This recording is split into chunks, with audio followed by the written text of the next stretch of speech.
हरि अनंत हरि कथा अनंता।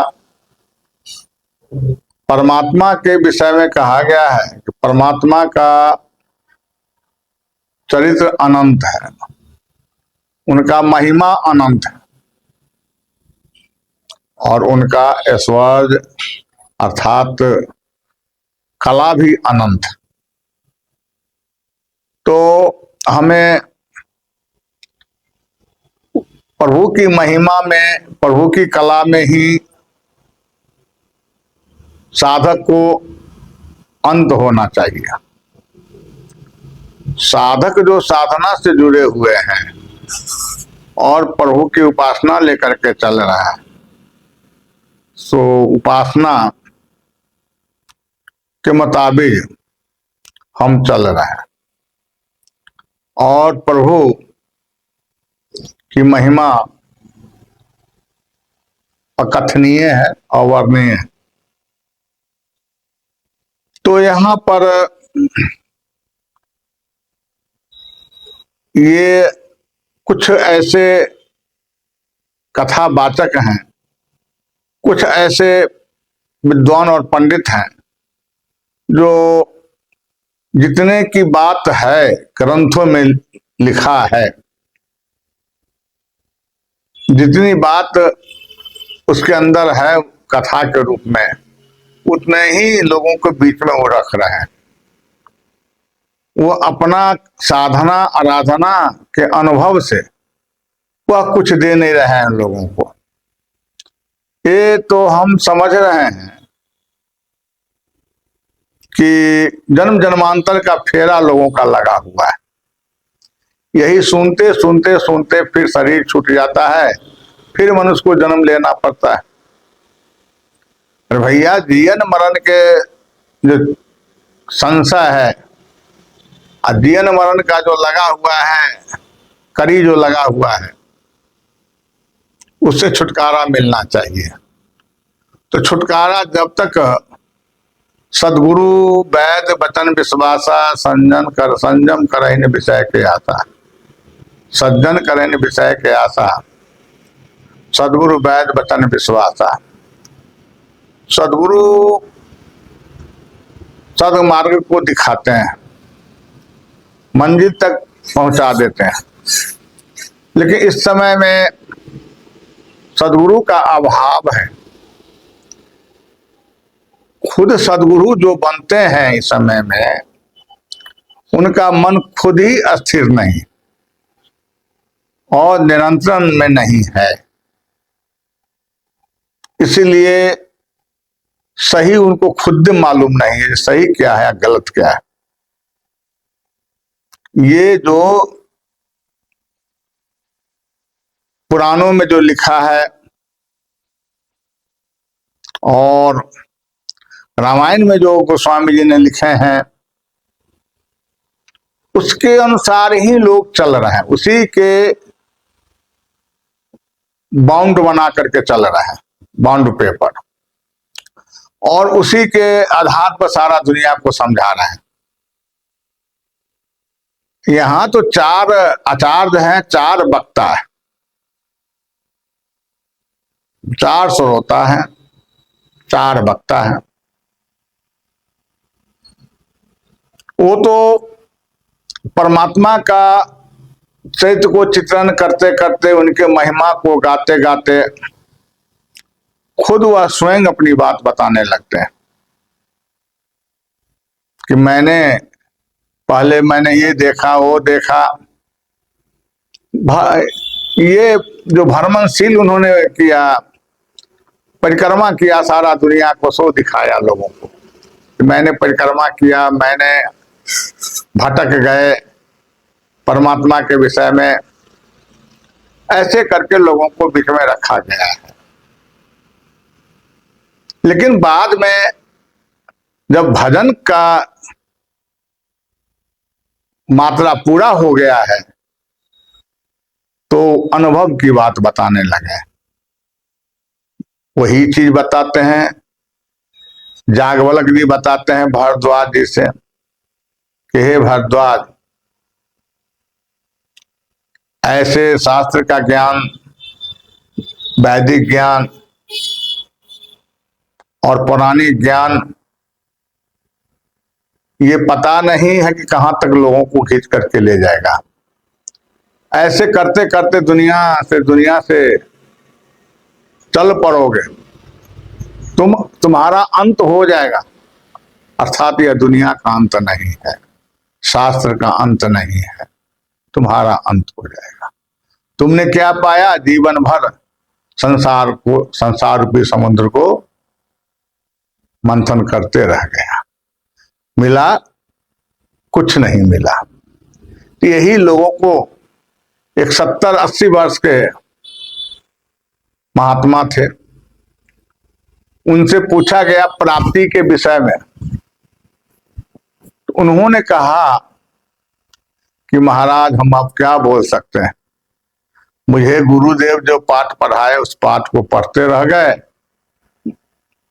और मुझे मंथन करते करते मिला कुछ नहीं। जीवन पर्यंत मेरा समय बीत गया, मैंने अब तक कुछ प्राप्ति की बात नहीं कर सके, हमसे प्राप्ति कुछ हुआ ही नहीं। खोजने में लगे रह गए, खोजते रह गए, कुछ मिला ही नहीं। तो ऐसे ऐसे साधक लोग लास्ट में आकर के हाथ मिल करके पछताने लगते हैं और लोगों के बहकावा में चले जाते हैं। लोगों को बहकावा में चले जाते हैं कि राम जी अयोध्या में है, कुछ लोग कहते हैं कि राम जी हनुमान जी के हृदय में है, तो कुछ लोग कहते हैं कि हनुमान जी जनकपुर में है, राम जी जनकपुर में है, तो कुछ कह रहे हैं कि भगवान वन में है, कुछ ऐसे लोग कहते हैं कि चित्रकूट में बैठे हैं। अरे सही बात कहाँ किसी ने बताया, भगवान कहाँ है? भगवान के विषय में तो ये भी बताया गया कि ना हम बसामी, भगवान तो ये भी कहते हैं कि ना हम बसामी बैकुंठे जोगी नांग हृदय न च, हम बैकुंठ में वास नहीं करते हैं, अर्थात जोगियों के हृदय में भी मैं वास नहीं करता। ना हम बसामी बैकुंठे योगी नांग हृदय न च, अर्थात जोगियों के हृदय में मैं नहीं रहता। मैं रहता कहाँ हूं? मम भक्ता, यानी ना हम बसामी बैकुंठे योगी नांग च, ना हम बसामी बैकुंठे योगी नांग हृदय न च, मद भक्ता यत्र गायंती तत्र तिष्ठामि नारदा। मेरा भक्त जहां गुणानुवाद करता है, भाव से जो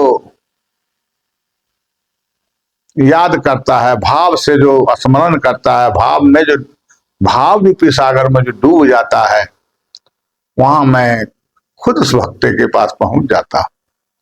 और अन्यथा ऐसे लोग भटकते भटकते मर रहा है।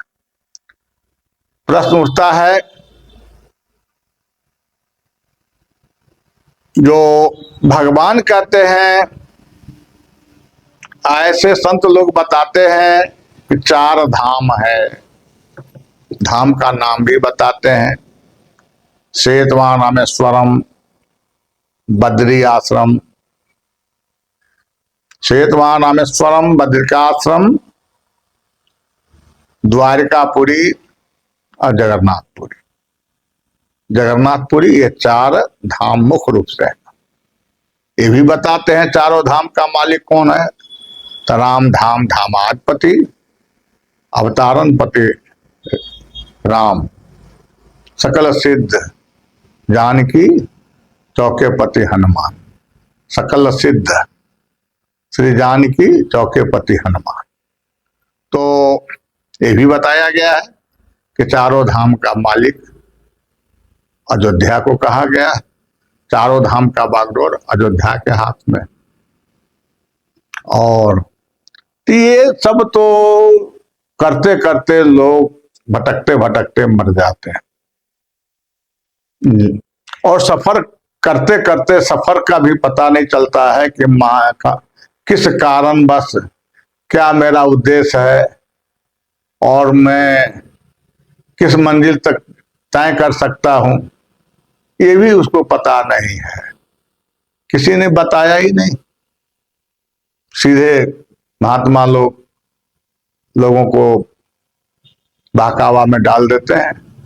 कुछ ऐसे संत हैं जो सीधे गले में माला डाल देते हैं, उनको मंत्र से कोई लेना देना नहीं, तिलक स्वरूप से भी कोई ज्ञान लेना देना नहीं, माला दे देते हैं। अब माला लेकर के जपते रहो, रखते रहो, उसे कुछ मिलने वाला भी नहीं, न जौर है न छीप है।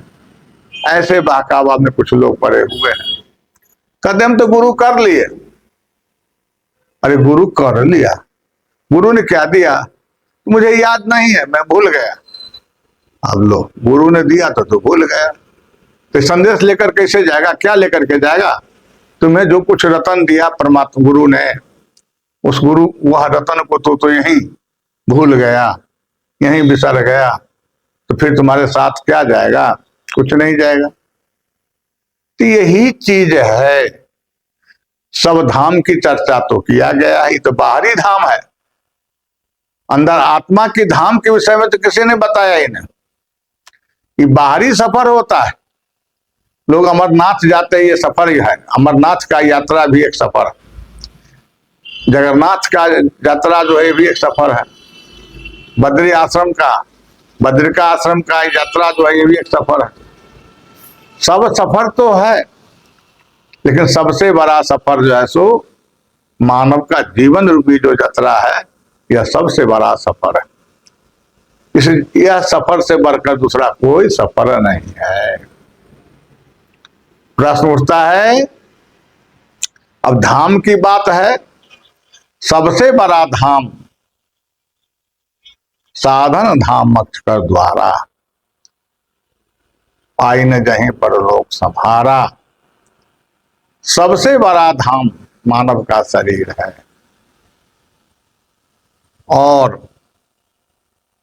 लोग कहते हैं कि 84 लाख जोनि से भरम भरम करके, भ्रमित करके ये मानव का शरीर प्राप्त हुआ है। 84 लाख जोनि को लांग करके, अर्थात पार करके मानव का शरीर को प्राप्त हुआ है। तो मानव का शरीर जो प्राप्त, इसका पूर्व क्या है? प्रत्येक प्राणी मात्र का, प्रत्येक मानव का 3.5 हाथ का शरीर होता है। एक हाथ में 2 बित्ता होता है, एक बित्ता है 12 अंगुल होता है, और 3.5 का मतलब 7 बित्ता। तो हम 12 से गुना करेंगे तो बरसते 84। यही 84 अंगुल का मानव का शरीर है, यही 84 का परिक्रमा है, यही 84 का अड्डा है।